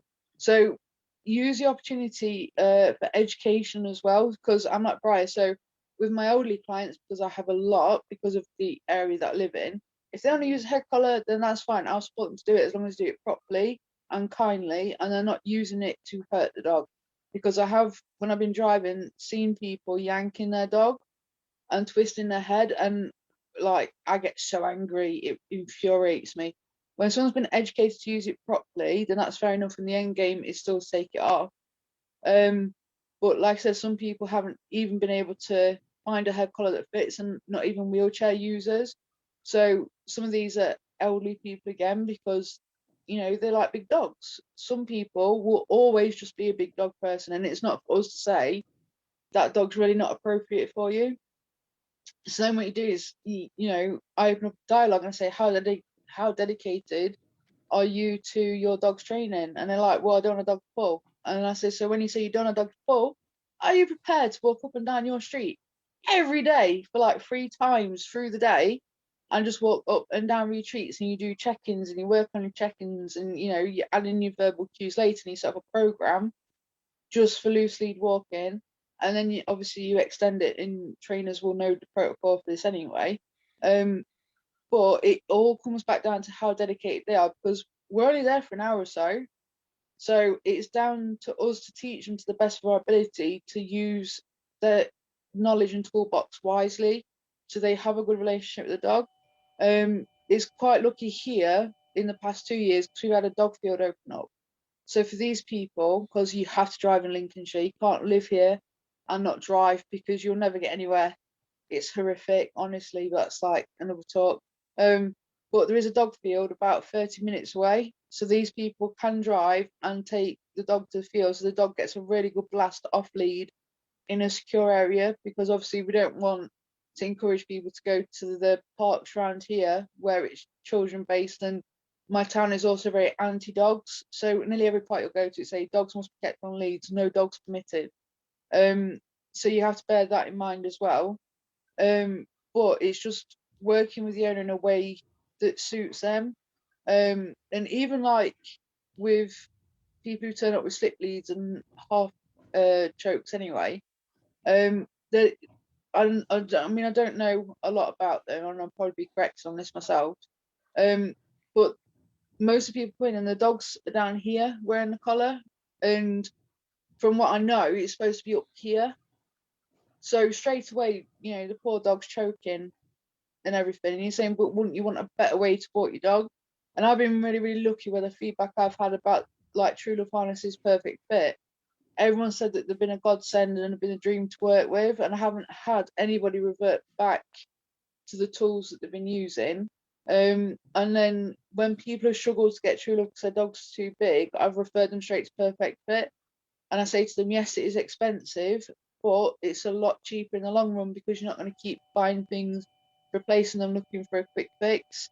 So if you just try and sell it to them that way, and you make it seem like it's their idea, it's a good idea, and it's going to really benefit them, and also be there for them, or take the opportunity to do YouTube videos. So my YouTube's been running for like 7 years, so I've got videos where I'm walking and in a wheelchair. And if you just send them the links instead of just saying, look at my channel, then they can just quickly look at it and they're like, oh, I see how you do that now. Right, that makes sense. And then you might find that they're actually feedbacking their homework to you in a video by Messenger. So sometimes that helps as well. Yeah. And we've got Laura's put, asked, is it acceptable to use a second lead until mechanics are sorted? So I actually became a full-time wheelchair user 2 days before I got Bramble as a puppy. It was obviously not meant to happen like that, but my health deteriorated in a way that it did. So I had to learn how to be a wheelchair user with an 8-week-old puppy. And I also had to use public transport because I couldn't drive. So I always had a second lead on for safety. I live in the city centre, so it's very busy. So I'd have a lead that I was holding, and then a hands-free lead that was kind of the backup, so that if I did drop it, Bramble couldn't, because obviously an 8-week-old puppy isn't going to have a week, or you could say this is really reliable. So I always made sure there was a backup even for that. I always recommend start, even if you intend to use a collar, start on a harness. So that if it does go wrong and the lead does catch in the reels, your dog's neck isn't getting damaged and being dragged down by the reel getting tangled. It's quite good actually getting practice at removing the lead and the collar really quickly in the case that that does happen, because sometimes it happens that you can't actually go forwards or backwards in the wheelchair without it tightening more. So being able to quickly learn to be able to really quickly unclip the harness or unclip the collar. So if you do want to use a collar, I'd use a quick release buckle. Don't use one of the eyelet buckles, because in an emergency, you just can't get it off quick enough. If it's, you've said, a second lead in the sort of sense of, so when you say second lead, do you mean kind of in that situation, Laura, or do you mean kind of like one hands free, one, or one on the or one on the collar and one on the harness?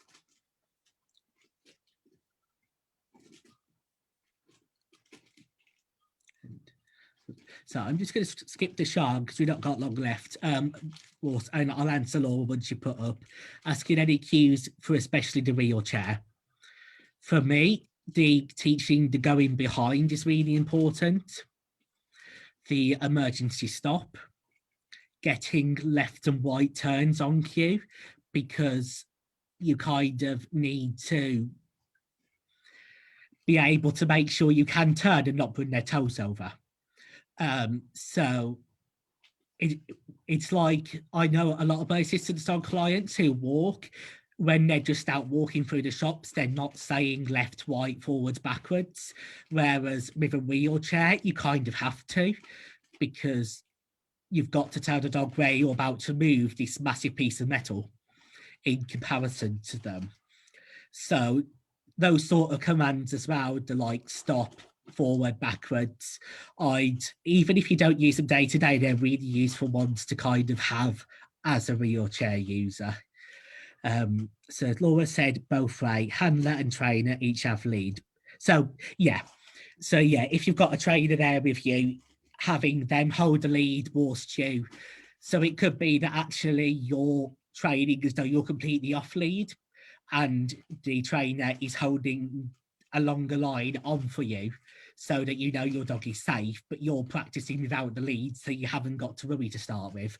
I think that's a very good way actually of training you, if you have the like opportunity to work with a trainer. So I'm just going to let Tasha have last word. Any comments on anything? I do that as well with able-bodied clients. So, like we do off lead work first and then build the dogs up to it, sort of thing. And then I've got videos where I've done it in the street and in the park as well, so that it's solid in different environments. I do it as well for able-bodied clients, where I'm holding the lead so they can get the mechanics of the treats and the clicker. So a lot of my clients feedback they don't like using the clicker because they can't seem to get it on time. Even some dog trainers that I've worked with said, just frustrating me, I can't get it on time. But if we hold the lead for them and we're just walking by their side, then they can start getting into mechanics of, giving the dog a treat, the check-ins, that kind of thing. So I don't think it's just limited to wheelchair users. And I think more trainers should practice it as well, because again, it empowers your owner and your handler. So whether they're in a wheelchair, got mobility difficulties or not, for me, it's all about empowering that person, because obviously we say not all disabilities are seen. Not many people, unless I'm close to you, will know that I've got anxiety, PTSD, and other problems like neurological wise, because I'm a private person, don't know how to reach it. And the same with your client, you're not automatically going to be friends sharing freedom of information, data protection act stuff straight away. So it's all just about being kind and empowering that person no matter what situation they're in anyway, and just assuming that they might need a bit of empowering. And if they haven't got anything wrong, it's bonus. Yeah, so I agree the same. I think there's not actually that much difference between being an able-bodied dog owner and a disabled or wheelchair using dog owner. And I think that the able-bodied dog world could learn a lot from the wheelchair users within the community. So that's it for tonight, because we've so sorry about all the technical difficulties. You wouldn't believe I used to work in IT. It was a bit different 5 years ago. Well, drop our pages and our links and stuff into the chat so that you can so the videos that we wanted to show, so you can follow the channels, have a look and anything like that.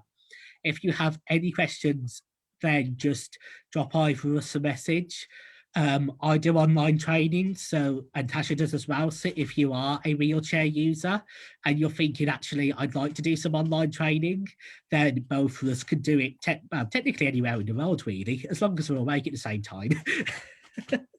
But yes, so thanks all. I'm just going to sign it off now, and have a good rest of your evening. Thanks, guys.